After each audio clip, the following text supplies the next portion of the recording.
जगद्गुरु तुकोबराय म्हणजे मराठी मनावर आधी राज्य करणारा जगविख्यात साधू. इंद्रायणीच्या काठावर उठलेलं एक भक्तीचं वादळ म्हणजे माझे जगद्गुरु तुकोबराय. तुकोबरायासारखी विभूती जगद्गुरु तुकोबरायाने जे आपल्याला दिलं ना ते आतापर्यंत कोणी देऊ शकत नाही हो. तुकोबरायाच्या जीवनामध्ये एवढं नामस्मरण होतं, त्यांच्या जीवनामध्ये एवढं मोठं नामस्मरण होतं का आम्ही सहज म्हणतो की तुकोबरायाला त्यांच्या जीवनामध्ये त्यांना संसार व्यवस्थित करता आला नाही, आम्ही सहज बोलून जातोय.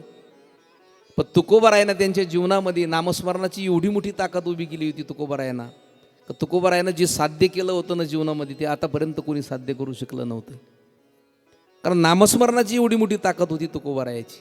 आम्ही सहज म्हणतो तुकोबरायाला संसार व्यवस्थित करता आला नाही, लेकरा बाळांची खाण्यापिण्याची कायम हाल व्हायची, कायम हाला अपेष्टा त्यांच्या जीवनामध्ये होत्या, मुलांना धान्यसुद्धा खायला नव्हतं.